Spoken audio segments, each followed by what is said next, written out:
Hey guys, Zach Artzlader here, bringing you an episode of Star Wars Starship Versus, the series where I take two ships within the Star Wars universe, put them head to head, and see which one would come out on top. And I've actually decided that I'm going to do a week's worth of Star Wars Starship Versus episodes, so every day from now until next Sunday, I'm going to be posting a new episode, so make sure right now, literally right now down in the comments, you post what matchup you want to see next. In today's episode, we're taking the Empire's Immobilizer 418 cruiser and putting it against the Rebel Alliance's MC30c Frigate, and I'll probably just call it the MC30 to save my tongue some trouble. A variation on this matchup was suggested almost a month ago on one of my videos, so I just want to take a second to thank you, Neith, for the great suggestion. So, what are these two ships? Let's get some basic history before we go into the battle. The Immobilizer is one of the most unique ships that we've looked at on Star Wars Starship Versus. It has the ability to both pull Rebel ships out of hyperspace and stop them from fleeing. This was, of course, incredibly important because the Rebel Alliance loved to use hit-and-run tactics, which actually brings us to the MC30. The MC30 is the quintessential Rebel ship. It's extremely fast, it's surprisingly well armed, but it doesn't really have the tonnage to stay and fight a one-on-one battle against most capital ships. The MC30 is 20 meters shorter than the Immobilizer, which is itself, interestingly, a refit of the Vindicator class heavy cruiser. I decided to go with the Immobilizer instead of the Vindicator because the Vindicator is just too well armed, and with almost 80 guns, the MC30 would not be able to stand up to it in a one-on-one engagement.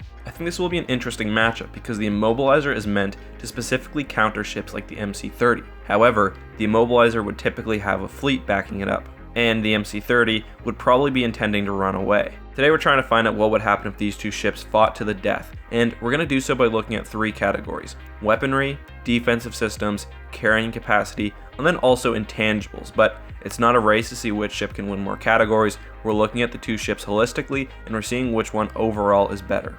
I only have a couple of other rules. The first is that we're not taking pilot skill into consideration here. This is just about the ships. The second is that this is a one-on-one battle, and each ship only gets to take with it what it would typically have on board. Alright, so let's first look at weaponry, and we'll take the Immobilizer 418 cruiser first. The Immobilizer was not designed for ship-to-ship battle. It was meant to serve as a support role using its gravity well technology. Still, the standard Immobilizer did have 20 quad laser cannons. Now, these are very powerful weapons designed specifically against capital ships. The MC30, on the other hand, has a bit more variety in its weapons. Its main anti-capital ship weapon is its 16 medium turbo laser turrets. Now, these are much less powerful than the 20 quad laser turrets of the Immobilizer. However, it also has heavy proton torpedo launchers, anti-fighter laser cannons, and cluster bomb launchers. The cluster bomb is an interesting weapon. It's really more used in defense than offense,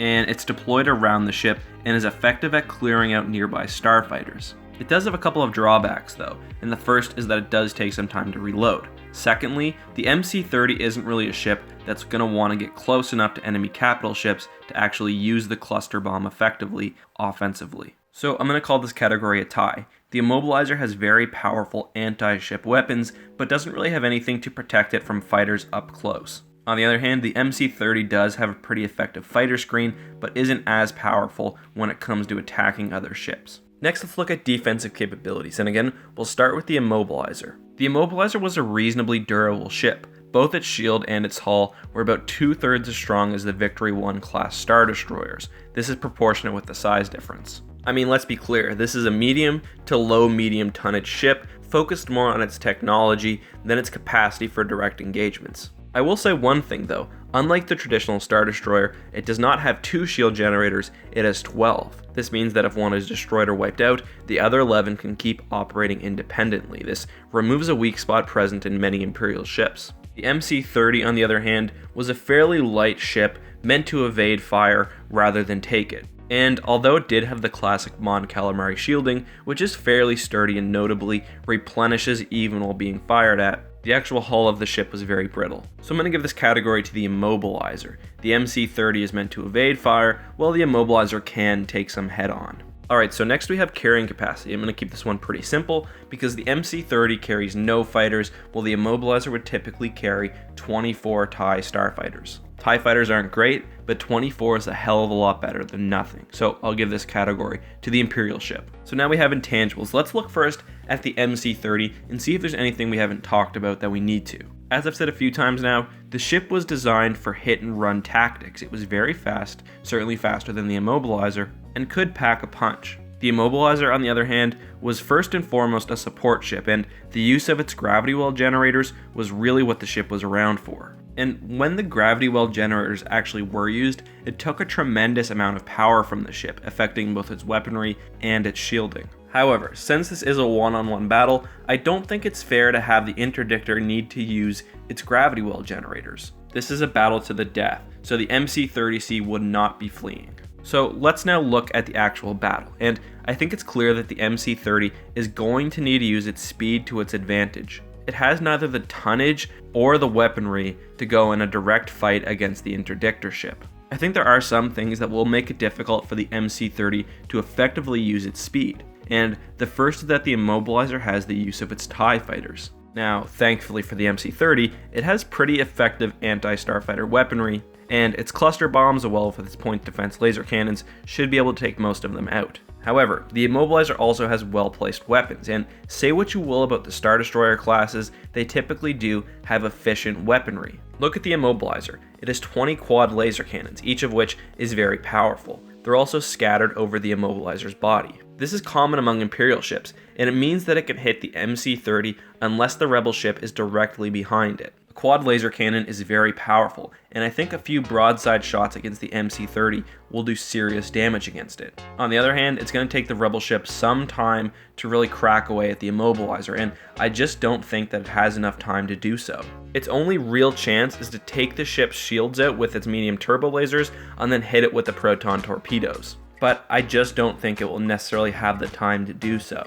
I do think that the Immobilizer will come out of this battle crippled, but that it will nonetheless defeat the MC30. And again, this is because of its superior durability and its very powerful, dedicated anti-capital ship weapons. If the MC30 had even 10 starfighters, I think this battle would be different. The Immobilizer has no point defense cannons and would have to rely solely on its starfighters for protection. I think then perhaps the MC30 could make use of its point defense cannons along with its cluster bombs, at which point its fighters could do some serious damage. However, that's not the case here. The MC30 does not have fighters, so I give this battle to the Immobilizer cruiser. And I say that the 418 wins about 7.5 times out of 10. The only chance in my mind that the MC has is if it can get in there with a proton torpedo, do some serious damage, and cripple the ship. But again, time is not on its side. Anyways guys, thank you so much for watching. Take a second right now to vote in the upper right corner and tell me who you think would win this matchup. Also, of course, post down in the comment section. Let me know what you think. If you liked this matchup, if you like my idea of a week's worth of Star Wars Starship Versus episodes, and of course, let me know what you want to see next. Also, if you're enjoying being part of this community, take a second to follow me on Twitter, and more importantly, join the Discord. I think there's about 60 or 70 of us there now. It's a ton of fun, and it's just pure shenanigans. Finally, I'm going to post the results for last time's Star Wars Versus episode, which put IG-88 against HK-47. As you can see, most people said that IG-88 would win, as I predicted, but it was pretty close. Anyways, thank you so much for watching, guys. I'm really happy to be getting back to more traditional Star Wars content. Hope you guys had a great weekend, and hey, as always, may the Force be with you. Hey guys, Eckhart's Ladder here with a quick postscript to the video that you just watched. I just went through and edited everything, put the video together, and I've noticed something that I think needs to be addressed. Throughout the video I talk about the weapon strength of the Immobilizer cruiser and how powerful its quad laser cannons would be. Well, in my mind, I think I was assuming that these would be quad turbo laser cannons, which are much more powerful than the standard quad laser cannons. However, this has not been explicitly said, and it's never been confirmed that the ship actually does use more powerful quad turbo lasers rather than just the standard kind of quad laser cannons used by ships like the Millennium Falcon. However, I'm going to stick by my assumption for several reasons. The first is that the Vindicator class heavy cruiser, of which the ship is based upon, uses quad turbo lasers.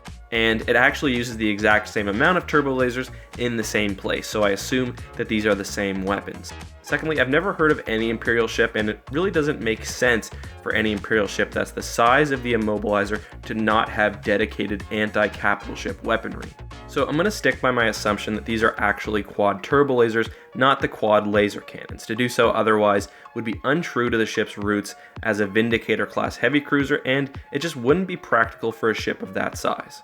Anyway, I hope that is clear. Thank you for joining me on this after credit scene, and again, thank you for watching the video.